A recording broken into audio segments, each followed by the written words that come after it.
वो बच्ची भी मेरे साथ मौजूद है जिसकी मेडिकल रिपोर्ट भी हम आपको टेलीविजन स्क्रीन पर दिखा चुके हैं। ये वो बच्ची जिसकी माँ ने इसका तहफ़्फ़ुज़ करना था। ये बिन बाप के बच्ची है। आज वो अपनी इस दरिंदा सिर्फ माँ के पास नहीं है, वो बच्ची अपने नाना के पास है। एक मोहल्लेदार ने हिम्मत करके कॉल की पुलिस को। पुलिस ने जब बच्ची का मेडिकल करवाया, क्योंकि कानून हमेशा सच का साथ देता है, पुलिस ने जब मेडिकल कराया, इस मासूम बच्ची के पास ना पैसे हैं, ना जेवर है, ना कोई चीज़ है पुलिस को देने के लिए जो इल्ज़ाम लगाया जा सके। इस मासूम बच्ची का जब मेडिकल करवाया, डॉक्टर ने साफ बताया, लेडी डॉक्टर ने, कि इसके साथ जो कुछ हुआ। इस बच्ची से हम आपको सुनवाते हैं कि इसने अपनी माँ को जब बार बार बताया तो इस दरिंदा औरत ने अपने खामद का साथ क्यों दिया। बेटा, आपने अपनी मम्मा को बताया था सब कुछ? बताओ। पापा ने इत्यादि काम कर दिया। कैसे काम? काम बताया था आपने? हाँ जी। कब बताया था? जो करता हूँ। हर दफा बताती थी? हाँ जी। तो मामा क्या कहती थी? मारती। आपको मारती थी? हाँ जी। हैं? थोड़ा सा ऊंचा बोलो, मुझे समझ नहीं आ रही बेटा। हाँ जी। आपको मारती थी? हाँ जी। क्यों? कहती थी कि ना दसी मैंने। अब ना बताना मुझे। आपकी मामा के सामने भी कभी ऐसा हुआ है? हाँ जी। परेशान नहीं होना, जिसका कोई नहीं होता ना उसका अल्लाह होता है, अल्लाह वसीले बनाता है। ये देखो कितने सारे लोग आपके साथ मिलके खड़े हो गए हैं। परेशान नहीं होना, हम सब आपके साथ हैं। क्यों बीबी, रात को तेरी आंखों के सामने सारा कुछ होता रहा और तुझे शर्म नहीं आई? डुब के मर जानो भी जड़े जम के सट दिंदे। तो तूने नहीं पैदा किया? तूने नहीं पैदा किया पैदा? कल्ली दे सिर ते सीगा। तो माँ तो तू है ना। ये इतना कोई छड्डी सी ना गा क्यों ठोरी? ये माँ तू है, तूने पैदा किया है। उसका फर्ज नहीं है, ये तेरा फर्ज है। तू अपनी पैदा की हुई पे यकीन करने की बजाय तू उस शख्स पे यकीन करे जिसके साथ तेरा 3 लफ्जों का रिश्ता है। तेरे साथ भी कोई ऐसे ही करता और तेरे माँ बाप तेरे पे यकीन ना कीता है, मेरे नाल भी कीता है। बोले उदो मुंह ते छिकड़ा चढ़ा के बैठा सी। बोले किसने किया तेरे साथ? की कीता दसांगी तेनू मैं वेखी दस। तुम्हारे साथ जब हुई थी तुम्हें तकलीफ हुई थी ना? तू पता है इस पाया तेनू पता है जिसके पास ये गई 15 कॉल कराई, अगर इसको तेरे से इतना तहफ़्फ़ुज़ होता तो तेरे से क्यों ना कराती कॉल? जब तेरे आंखों के सामने, बाबा जी एक मिनट, जब तेरी आंखों के सामने तेरा खामद इसके साथ ये सब कर, अभी तो तू कहती रिपोर्ट दिखाओ, अभी तो झूठी साबित हो रही है। तेरी आंखों के सामने तेरा खामद ये सब करता रहा, तूने क्यों नहीं रौला डाला उठ के? उसी के रौले के इंतजार में क्यों रही? तूने शोर क्यों नहीं मचाया उठ के? तू बाहर क्यों नहीं निकली? ये तेरी बेटी नहीं थी? तेरे पेट से पैदा हुई भी नहीं थी?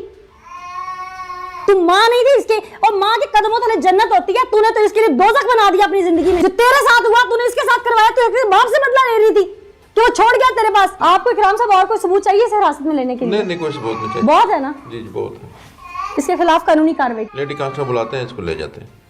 नाज़रीन, आज टीम पुकार ने एक दरिंदा सिफ्त माँ बेनकाब की है, जो अपनी मौजूदगी में रात के अंधेरे में अपने खामद से जो कुछ करवाती रही वो हमने आपके सामने रखा।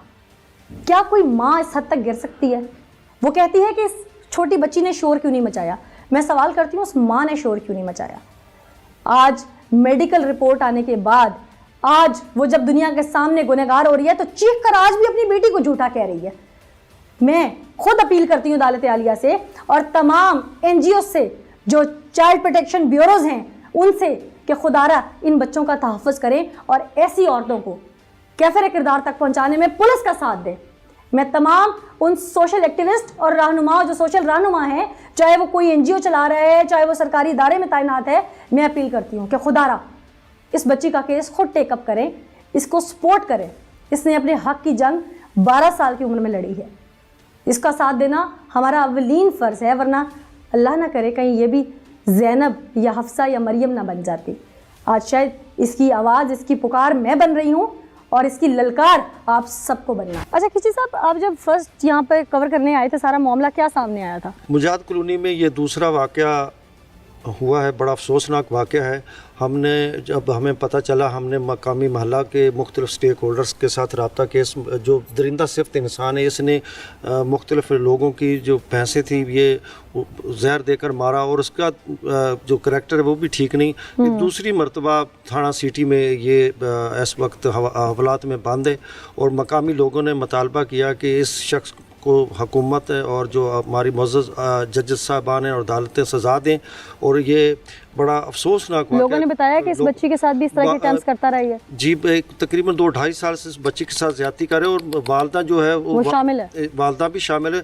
ये बच्ची इस घर से दौड़कर जाके महल्ले में इतला की, महल्लेदारों ने पुलिस को इतला की। बिल्कुल मैं हैरान हूँ कि जब इश्क की पट्टी इंसान की आंखों पे बन जाती है तो फिर उसे अपनी औलाद नज़र नहीं आती। इस बच्ची का हकीकी वालिद भी होता तो जिस नहज तक वो जा रहा था, बहसीयत माँ अपनी बेटी की इज़्ज़त की मुहाफ़िज़ उसको अपनी बेटी के लिए आवाज़ बुलंद करनी चाहिए थी, बल्कि उसकी आवाज़ दबाती रही और अपने ही खामद को, यानी कि उस बच्ची का सतीला बाप था, ये उसकी दूसरी शादी थी सवालदा की, और वो अपनी ही बेटी को उसको ख़ुद सामने पेश करती रही कि मेरी बेटी के साथ जो मर्ज़ी करो, बस मुझे ना छोड़ो। अफसोस सद अफसोस कि आज के माशरे में जब जिद्दत है, इंटरनेट है, हर चीज़ अवेयरनेस टीवी के ज़रिए दी जा रही है, अखबारात के ज़रिए दी जा रही है, NGOs के ज़रिए दी जा रही है, हर चीज़ से, हर जगह से औरत के हुकूक उनके बारे में बताया जा रहा है। तो आज के दौर में भी ऐसी जाहिल औरतें मौजूद हैं जो अपने इश्क में गुमराह होकर अपने सिर्फ़ एक दुनियावी रिश्ते को बचाने की खातिर उसने अपनी बेटी की इज़्ज़त की मासूम ज़िंदगी में ही धज्जियाँ उड़ा दी। वो बच्ची जो 9 साल की थी, उसके साथ जो कुछ हुआ वो आप सब सुन चुके हैं। आगे चलते हैं, आपको हक़ाइक़ दिखाते हैं।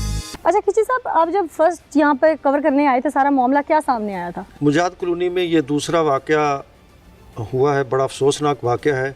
हमने जब हमें पता चला, हमने मकामी महल्ला के मुख्तलिफ़ स्टेक होल्डर्स के साथ रब्ता किया। जो दरिंदा सिफ्त इंसान है, इसने मुख्तलिफ़ लोगों की जो भैंसें थी ये जहर देकर मारा और उसका जो करैक्टर है वो भी ठीक नहीं। दूसरी मरतबा थाना सिटी में ये इस वक्त हवालात में बंद है और मकामी लोगों ने मुतालबा किया कि इस शख्स को हुकूमत और जो हमारी मुअज़्ज़ज़ जजेस साहबान हैं और अदालतें सज़ा दें। और ये बड़ा अफसोसनाक लोगों ने बताया कि इस बच्ची के साथ भी इस तरह के अटेम्प्ट्स करता रही है। जी, तकरीबन 2-2.5 साल से इस बच्ची के साथ ज़्यादती करे और वालदा जो है वो शामिल है, वालदा भी शामिल है। ये बच्ची इस घर से दौड़कर जाके महल्ले में इतला की, महल्लेदारों ने पुलिस को इतला की। बिल्कुल मैं हैरान हूँ कि जब इश्क की पट्टी इंसान की आंखों पर बन जाती है तो फिर उसे अपनी औलाद नज़र नहीं आती। इस बच्ची का हकीकी वालिद भी होता तो जिस नहज तक वो जा रहा था, बहसीयत माँ अपनी बेटी की इज़्ज़त की मुहाफ़िज़ उसको अपनी बेटी के लिए आवाज़ बुलंद करनी चाहिए थी, बल्कि उसकी आवाज़ दबाती रही और अपने ही खामद को, यानी कि उस बच्ची का सतीला बाप था, ये उसकी दूसरी शादी थी सवालदा की, और वो अपनी ही बेटी को उसको ख़ुद सामने पेश करती रही कि मेरी बेटी के साथ जो मर्ज़ी करो, बस मुझे ना छोड़ो। अफसोस सद अफसोस कि आज के माशरे में जब जिद्दत है, इंटरनेट है, हर चीज़ अवेयरनेस टीवी के ज़रिए दी जा रही है, अखबारात के ज़रिए दी जा रही है, NGOs के ज़रिए दी जा रही है, हर चीज़ से, हर जगह से औरत के हुकूक उनके बारे में बताया जा रहा है। तो आज के दौर में भी ऐसी जाहिल औरतें मौजूद हैं जो अपने इश्क में गुमराह होकर अपने सिर्फ़ एक दुनियावी रिश्ते को बचाने की खातिर उसने अपनी बेटी की इज़्ज़त की मासूम ज़िंदगी में ही धज्जियाँ उड़ा दी। वो बच्ची जो 9 साल की थी, उसके साथ जो कुछ हुआ वो आप सब सुन चुके हैं। आगे चलते हैं, आपको हक़ाइक़ दिखाते हैं।